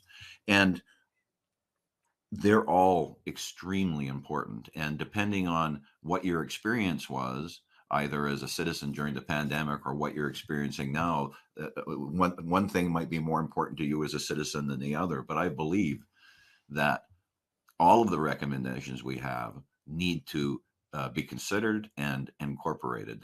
Again, there's some very significant ones, and they deal with just about every element of society, from private business to media companies to the medicine system to regulatory agencies. It's very comprehensive, but to answer directly your question, we did not prioritize them just because it was very difficult. You know, one of us is a specialist in one area, the other one's a specialist in the other area, and in each of those specialty areas, darn it, we wanted our our thing to be the primacy. But in any case, Bernard, do you want to add to that? Yeah, this has been a very intense struggle to try to define the top 5, 10 recommendation. I think in the end, you know, I mean, because it's so pervasive across all area of society, it's very difficult to do justice to all of the different areas that have been impacted by the COVID crisis. So we really had to itemize in every area. And at the moment you start doing that, of course, the list is pretty long, and it will apply differently depending on the institution. One of the things which I think underpins everything, and has been asked by Tamara in her previous question, is that at the end of the day, when you interact with people, you can only do it in a productive way if the trust is fairly high, if you trust one another. And this is based on transaction where people are provided with the kind of goods or service or compensation that are aligned with to the best of their knowledge on truth. You can trust people, and the moment you do that effectively, the trust will just rise. Just so happen that human beings are beings imperfect. Unless people are held to account, you know, they will tend to cheat a little bit there and a little bit there, and they will push it as far as they can. So any of these recommendations will only be, I would say, productive if we can actually find or develop a culture of accountability, which is to some extent much more difficult in an environment that is becoming more virtual. I mean, if your client, you never see them, you never shake hand with them, you just see them over Zoom or all kinds of electronic or virtual platform. The kind of cues that you get from interaction with human, where you can feel after a while that you can trust these people, it's not the same. It doesn't scale very well. So that's one of the issue that we have as we move it up and up in different layer of the hierarchy in government. It's getting more and more difficult. So every political party, every company, every school board needs to develop the culture of accountability to one another, to the I would say mission or values that the institution is sharing on the front page. But very often the biggest issue we're facing is the gap between what we think we're going to try to do or we say we're doing is so big that eventually it's meaningless. So all of these recommendations, I think, needs to be examined under this filter. How can we make it? Can we implement it and hold people accountable for not doing it? And what's the best way to do that? And when people feel that they're being held accountable, they tend to do their best. They don't try to go around and not being, I would say, act with integrity. Heather? So we have 80 pages of recommendations. Put them together. I think it's close to 80 pages. So there's no way you can pick or choose what's the most important. And as Ken and Bernard have said, they cut across sort of every part of the fabric of Canadian society. To me, I think one of the most important things that we heard at the inquiry and around which many of our recommendations are based is that we really need to treasure and protect Canadians' freedom of speech. Freedom of speech really undercut so much of everyone's experience, particularly when Canada was relying on experts, and then there was no ability for experts to be heard who had a different point of view. Canadians themselves trying to express their personal experiences, not being heard, and hearing one line always from the Canadian media that was never questioned. And so many of our recommendations employ the protection of freedom of speech in as part of a connecting thread, I think, between them. And that's what I would have to say about that. Thank you. Janice, would you like to chirp in on this? Hi, Jason. I'd just like to highlight, which some people know and some people don't know, that the commissioners come from very, very different backgrounds and professional experiences. And so when we were doing the recommendations and actually writing the text, we brought our professionalism, obviously what we've learned professionally, but we've also brought our human experiences to the table, which is really what that whole report is about, is that each and every one of us came from a place that none of the other commissioners had. And yet we were able to bring forth recommendations and to prioritize recommendations based on the fact that people were hurt. People have been destroyed. People have been stomped on. Their rights have been stomped on. Our constitutional rights and freedoms were negated at every level. And I think in spite of our professional background and in spite of the places we've come from, we were able to prioritize the things that were important for the Canadian citizens of this great nation. And our other side of this is that each and every one of us as commissioners had one motivation, if there was any motivation that would stand out for each of us. And that is, we wanted to make this country great again. We wanted to restore what was lost and turn this around in a way that people, ordinary people, hardworking people, from whatever walk of life they're in, could stand strong and be proud of who they are in this great nation. So just take into consideration that, yeah, we couldn't quite prioritize a list of recommendations that would not kind of take away from somebody else's. But at the end of the day, it's a good report. It's a good inquiry. It's done by people who really care about Canada, and we want to see things improve. Thank you for your question. And thank you, Mr. Dahl. Our next question comes from Mr. Mike Hilliard. Good afternoon, everyone. My name is Mike Hilliard, son of one of Manitoba's longest serving Manitoba Federation of Labor's president, Robert Hilliard, and one of 6 million estimated Canadians that lost their careers and livelihoods for not signing up to the program. Now, that being said, in good faith, in actual good faith, I truly understand what good faith is all about. I've been at bargaining negotiations tables before and whatnot. So the NCI has proven to hold integrity, truth, accountability, responsibility, empathy, and human dignity, which has been a beacon of hope for many Canadians and humanity around the world. Compared to our elected governments and municipal representatives who have segregated, lies, sown seeds of hate, and divided Canadian families and households from coast to coast. They threw out all our emergency measure response plans and all other safeguards, multiple layers in fact, but implemented an agenda program that opened Pandora's box, which is still open this very moment with the program still in place. How does the NCI plan to bring its core values of Canadian identity, lead our country once and for all, and for the future generations to come, especially facing this tyrannical and most undemocratic Canadian government in history to date, when they will not act in good faith?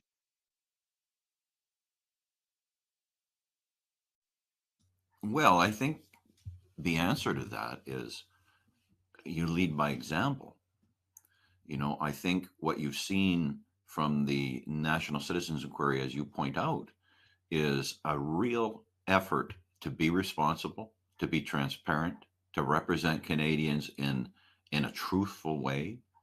And going forward, we have to not only speak about the report of the NCI, but we have to make sure that Canadians understand their responsibility in this process of healing. We can't rely on the government. They've proved that to us. There was a testimony by Mr. David Lease who said almost all the institutions in Canada failed Canadians. And in matter of fact, in my opinion, Canadians failed themselves. They didn't stand up. They didn't question. They didn't go and vote. And so I think the answer to that question, at least from my opinion, is that we need to lead by example. We have to continue the next stage of this. You know, the report is a historical document, but it's also an educational document. And the next step of that is to educate the public as to what they can do. We've shown you the problems. And we've recommended solutions, but we have to make it clear to Canadians over time what they can do in real terms to make their government accountable to them. Heather? Well, Ken took my answer about leading by example. That's what he gets for going first. So I wholeheartedly endorse that. And I think that every member of the National Citizens Inquiry is attempting to lead by example and help lead Canada towards a path that would better serve us. I think every Canadian should take a look at the recommendations, see which ones speak to you, see which ones resonate, and see which ones you think that you may be able to do something about, and then determine how it is that you can go about doing that. And to reach out to those around you who may support you in that, to build communities and networks, and really take your own initiative to move forward what you think you can do. That's it for me. Thank you. Janice? Michael, I think you yourself are a good example just by the examples that you gave us. So I think it's speaking to other people, continuing the conversation that has started and not letting go. In terms of our school boards and our governance institutions, I think it's time to put the NCI inquiry report and recommendations in front of them and to say no to anything that they try to impose, and make sure that we're standing beside other people who are also saying no, so that there's strength in numbers. But I think your example's a good one. Thank you. Bernard? Well, you've covered pretty much the answer. The one thing I would add is that, you know, in the general population, there's a small proportion of people that are, by temperament, willing to raise issue and question the authority. The other people that don't have that kind of inclination or propensity to question authority should at least comes to terms with the idea that when somebody is questioning the authority, maybe they should listen and be open to what the questions are and try to at least explore the question, even though sometimes it's time consuming and it might be sometime generating all kinds of anxiety, because if you can no longer trust blindly the authority, it's not easy to deal with. But unless you're willing to take your own responsibility, you don't have to do it alone. You do it in community with people that will actually help you in the process, and everybody will do it slowly and gradually until we will reach a tipping point where there's enough of us questioning the authority that are trying to impose things which are not in the best interest of the community. You know, I just want to add to that there are all kinds of organizations, what I would call real grassroots organizations, that are springing up across the country. And if people don't feel comfortable as a lone wolf, and then I suggest that they seek out those organizations. There's some very good ones in the country, and they're really working towards returning power to the people. Thank you. Thank you, Mr. Hillier. Our next question comes from Matthew Horwood of the Epoch Times. Hi, everybody. Thanks for having me on, and congratulations on seeing this through and releasing your final report. It's good timing because less than a week ago, the panel in Alberta that was studying their response to COVID released their report, as I'm sure you know. So it had 90 recommendations. I've skimmed through the NCI's report, and it seems to be that there are a lot of parallels. I mean, this Alberta report talks about striking a balance between protections and people's rights and freedoms, talks about improving the healthcare system, talks about allowing children to remain in school and not close them down. Interestingly, it doesn't say anything in that report about vaccine injuries or deaths or any sort of modifications to the reporting system. But I just want to get your thoughts, given that Preston Manning obviously has connections to both of these. What are your thoughts on some of the recommendations in this report? And also, alternatively, has Preston Manning given any recent thoughts as to the NCI's report or how it's been functioning in the last couple of months? So if I understand, you're asking for our opinion on Mr. Manning's report. And to be honest, we've been working 12, 15-hour days. And I honestly am aware of that report, but I have not read it. And I don't know if any of the other commissioners have. So let's just ask them. Bernard, have you read that report, and have you got a comment on it? Well, I haven't read the report in full detail. I've just scanned it for a couple of hours. And I fully agree that this report is, I would say, much narrower in terms of the recommendation. I guess it stems from the specific mandates that they were given by the authority in Alberta. And a lot of emphasis is really from this report on what should be done differently from a public health perspective at the government level. As you know, I mean, if you are addressing the specific issue of vaccine is not something that is being approved at the level of provincial government. It's being approved at the level of the federal government. And I guess that they had a mandate to stay within the boundaries of the authority of the provincial level with respect to management of health. That's probably why the report does not cover different aspects that we did cover during our report.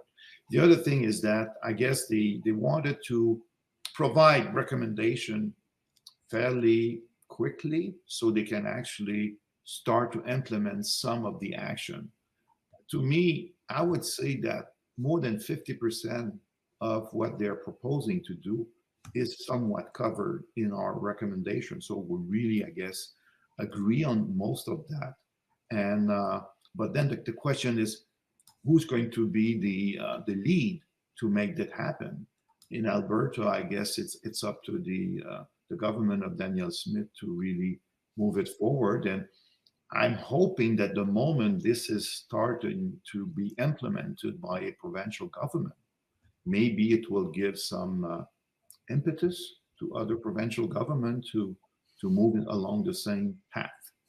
But as far as the vaccine specifically, it hasn't been touched, and I haven't seen in the report expert testimony or report or document that would specifically address that at the level that we did in the commission with the expert that we had, some of which were on the Canadian scene, but a lot of them were from the US and France, for example, that really did a deep dive into the process of the approval, clinical trials, all of the, I would say, issues with these type of genetic vaccine.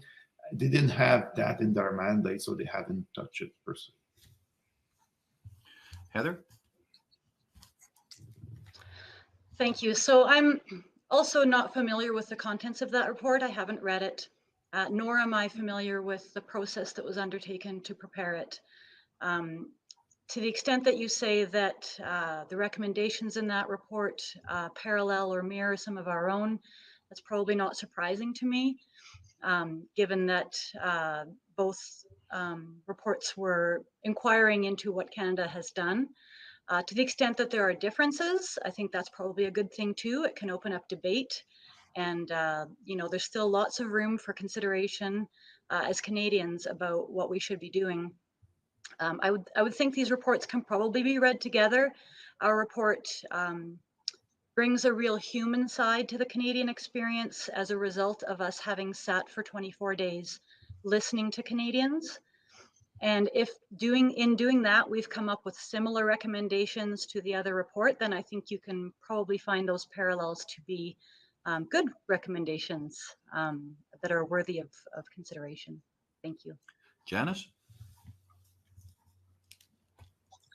Honestly, I think since this has started, I've had to sever a lot of the relationships that are in my life because we've just been busy. So I have not had a chance to look at Preston Manning's report, but I will certainly when this is done. But the other thing that needs to be kind of highlighted here is that when we started, my whole focus was on the truth shall prevail. But as we listened to the testimony, we went through a grieving process. I believe that when we finally finished the report, to the extent that we could say, okay, it's good to go, we were released of that grieving process, not totally, because I still believe we're carrying that grieving with us, of listening to so many people who've been hurt and devastated in their day-to-day. Everything was disrupted. And we haven't even begun to speak about the children and the impact on these children of being isolated from their friends and their social networks and their structures being taken from them. So I think for me, I'd love to say that I've gotten back into my day-to-day as I did before, but since March, our life has been put on hold. And even throughout the summer, writing the report was a 12-hour day every day, trying to get it out in amongst all of our other commitments. So yes, we will get to it. And if there's parallels, that's probably a wonderful thing. But I can't say that I've came from that perspective. When we were writing our recommendations, it had nothing to do with another report or inquiry that was happening in the rest of the country. It was our heartfelt recommendations from every testimony that we heard that has carried us through this from beginning to end and kept us together just by strengthening one another. So I'd love to say I read it, and I will. If you want to get back to me, Matthew, at some point in the future, I'll let you know my thoughts. But for now, we have not read it. But thank you. And Matthew, thank you for your question, and just for the people viewing, so that there's no confusion. So the Alberta government commissioned a report to look into the laws of Alberta that were used during the COVID experience and to make recommendations as to whether or not those specific laws should be changed. So it was a much narrower focus than the NCI. Our next question comes from Chuck Black of the Freedom Forum.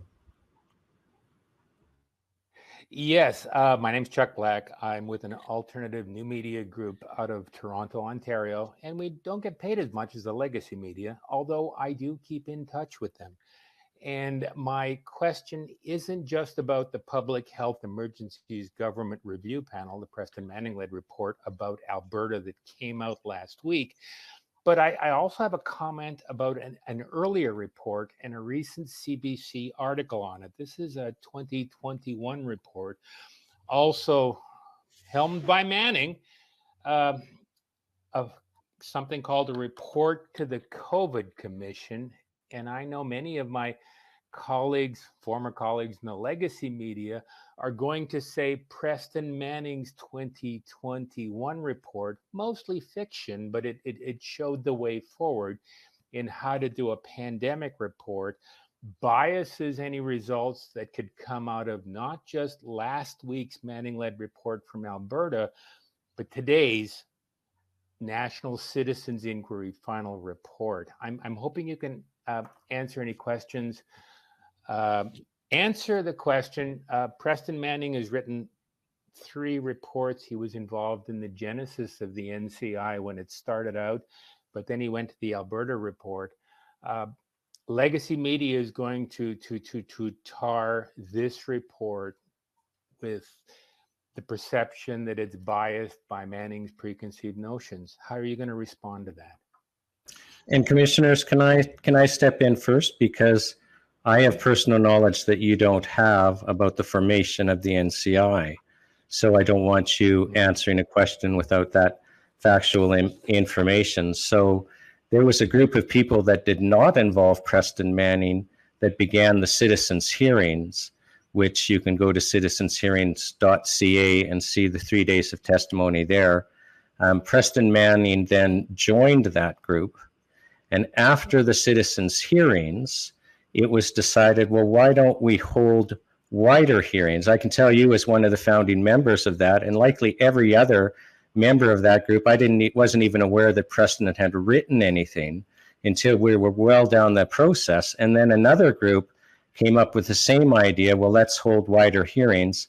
And they joined us going forward. So it actually is factually misleading to think that Preston Manning was the brainchild or moved this along. And I don't want to minimize Preston's assistance and help in moving it along, because he's just got a depth of knowledge, and he's worked with people so extensively that he was extremely helpful, and we're thankful. But to say that this was his project or he started it, I would expect that most of the people that were involved in forming the NCI have not read his fictional narrative, and some of them may not even be aware of it. So, commissioners, as you answer the question assumes some facts and knowledge that, as somebody involved from the ground floor, I would question as not correct. Well, from a commissioner standpoint, we continually emphasize that we are independent commissioners, and that is the truth. I was not aware of this report that you're referring to. I'm still not aware of it, actually. I guess I'll have to go look. I don't think I had any conversations with Preston Manning throughout this entire process. I was in a meeting, or maybe two, where he was a participant, but certainly there's been no communication that I'm aware of between any of the commissioners and Mr. Manning. So of course, the Legacy Press will try to make some kind of a connection there if it's advantageous to them. And, their incredible capabilities of propaganda and saying things by insinuation have been shown to us during the last 3 years. But I can say, when I'll ask each one of the commissioners to respond, but I had no conversations with Mr. Manning about what this report will be, and I had no direction at all. And as the chair of the commissioners, I'm telling you, as the chairman of the commissioners, I had no direction at all from the commission as to what was going to be in this report. This report was developed independently by the four commissioners on their own, without any coercion or bias that I am aware of. So let me ask the other commissioners to comment on that. Janice, do you want to comment on that as well? I'm sorry, my internet went down, so I missed the question, but I'm going to kind of pick up from Ken there. I'm going to reiterate what I said before. All four of us commissioners came from very different places, and we have had very different professions. And when we wrote the recommendations, it was from that perspective. I don't know if you're still there, but there was absolutely nobody that I know of that was coerced or told that they had to align with any kind of perspective. We came from our heart perspective after hearing numerous testimonies from witnesses who shared their very personal lives with us. Bernard, do you want to add to that? Well, I would just say that in preparing the report, we engage into the same process as we've been through with the witnesses that were sitting before us and were swearing to say the truth and nothing more than the truth. And that's exactly what we've done, and trying to reflect to the best of our ability what the witnesses provided to understand or to share their experience about the crisis. There was absolutely no other motivation besides trying to get to the best of our ability to their truth and try to explain and display it in our report. Heather? So the first time I became aware of Preston Manning having written anything other than this report that was released a week or two ago was just now when you asked the question. I don't think that I think each of us have come to this process independently and have conducted ourselves independently. I know when I was committing to become a commissioner, I made it very clear to the NCI that I was not interested in advancing any agendas. I was not here to help anybody's position. I was here solely to hear the evidence and make up my mind and write a report about it. That's what I've done. That's what my co-commissioners have done. And, you know, that's all I can really have to say about it. Thank you. So, Mr. Black, thank you for your question. And our final question today comes from Jamie Saleh. Greetings, commissioners and Mr. Buckley. Thank you so much for everything that you have done for Canadians as honest truth seekers in this inquiry. And thank you for allowing me to ask a question today. Like millions of Canadians, I was tremendously impacted by the trucker convoy. In fact, this convoy gave me the courage to start speaking out publicly. And for those that knew what this meant for Canadians, it was a true act of bravery. Excuse me. To me, it was heroic, and I'm forever grateful to all of them. With what you know and have experienced through the NCI testimonies, what do we need to do now as a collective to continue the act of bravery like we saw with the truckers? How can we help rebuild our country? Thank you. Thank you, Jamie. You know, I'm going to reiterate that Canadians should not be expecting a white knight to come running down the road. They should not expect the corrupt government to come and do what's right all of a sudden. And whose fault is that? If you leave a child unsupervised in a candy shop, is it the child's fault if they succumb after a couple of hours and take a candy? That's what we've done with our political process. You know, we've been hoodwinked for decades, hoodwinked by party politics. It's like the cup and pea game, hoodwinked by how they work in secrecy. You know, Jamie, we had another election, a school board trustee election here in Manitoba 2 weeks ago. It was in a city called Brandon, Manitoba. 35,000 eligible voters, 3,000 people voted. 3,000 out of 35,000. So when the government starts to do criminal acts, in my opinion, and when they start to represent special interest groups and they start to ignore their citizenry, who have we really got to blame? And if we can courageously, the courage here is to admit the part that we all played in this, and then grasp the idea that we can do something about it. You know, I could talk for hours on this subject, as you may likely know, but I won't. Everybody will get mad at me. But, you know, this is up to Canadians. And in my opinion, this is a kind of a fork in the road with the NCI, where a piece of the NCI needs to continue in the educational process as to what happened and what's in this report. But another piece, and maybe it's a different organization, needs to start educating Canadians as to how the process works and what they can do as individuals. And I'm not talking about, and I don't want to take away from those people who talk about constitutions and they talk about corporations and all this stuff, but what does the average Canadian do with that information? You know, if Canada's a corporation and what can I do about it? Not a lot. But what I can do is I can talk to my neighbor and they can talk to their neighbor, and we maybe have a meeting and talk about how we're going to vote, or we're going to vote at all. So we really, part of this is we've now exposed, you know, in my opinion, what the crimes have been. And the crimes have gone from fraud to murder, in my opinion. And we've presented solutions, but we also have to now start educating Canadians that don't be overwhelmed. This is what you can do.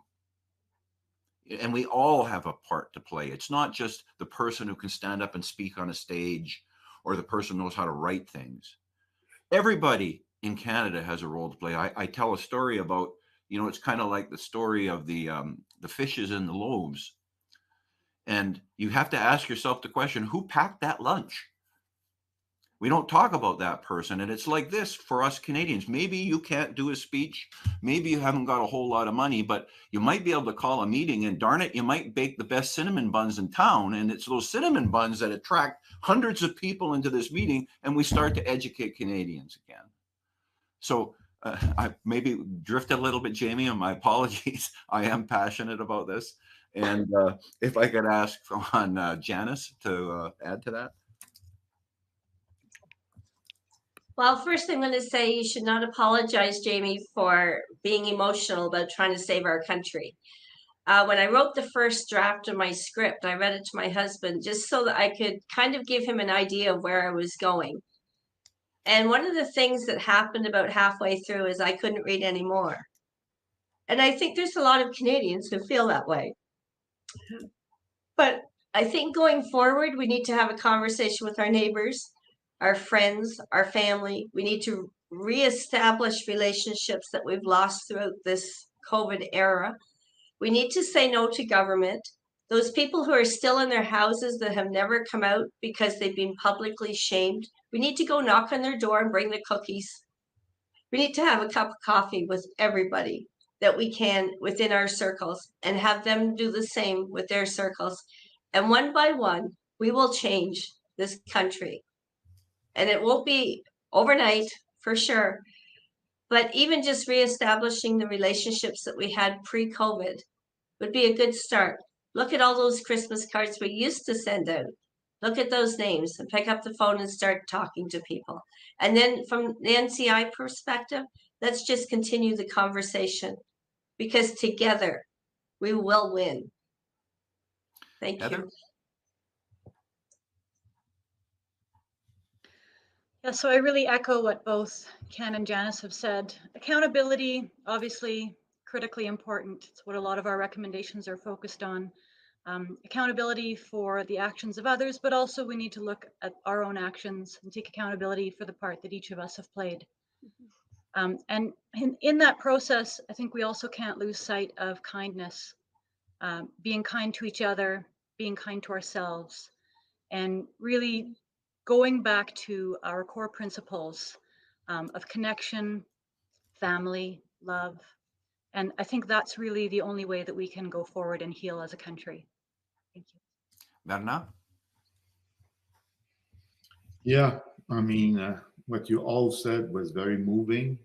I think we have to foster as strongly as we can the power of love, because this is where it all starts. We have to love ourselves. We have to forgive ourselves for our mistakes. We have to hold ourselves accountable, and that's fine. This is how we grow. And at the same time, we have to entertain relationship with people around us to help them hold themselves accountable and be accountable for what they're doing. You have to take responsibility.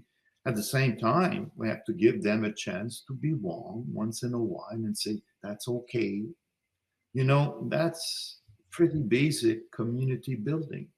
And it starts with your family and your neighbors and everybody, everywhere where you work in any organization, you have to foster this kind of interaction based on benevolence. And I would say being open that we live together and together we can actually make things much better or much worse, depending on how we entertain our ideas or thought being toxic, negative.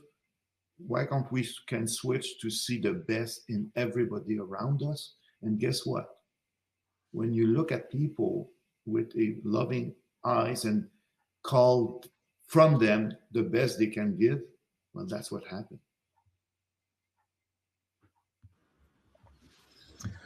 So that is the final question that we're going to allow today, just simply because we have to take a break. And for those of us or those watching us, we're repeating the commission being reconvened in the French language for those Canadians who are French speaking. For those of you who participated today, I think you'll agree with me that once again, when we participate in the National Citizens Inquiry, we have a somewhat unique experience as we come together. And we feel like we're part of something bigger because we are part of something bigger. And my experience today has been that the commissioners have shared not just wisdom, but compassion with us. And that the questions that were brought forward by the press and the members of the public to show some profound insight. And they were all good questions. And the dialogue is something that I think all Canadians should watch. So I'll encourage all of you to share the links that will come out for this, because I think that this would be another healing experience for us to share with our neighbors going forward. On behalf of the National Citizens Inquiry commissioners, thank you for your continued service. For those of the press and the public that came to ask questions on behalf of the National Citizens Inquiry, we thank you. And for those of us that have participated by watching, thank you.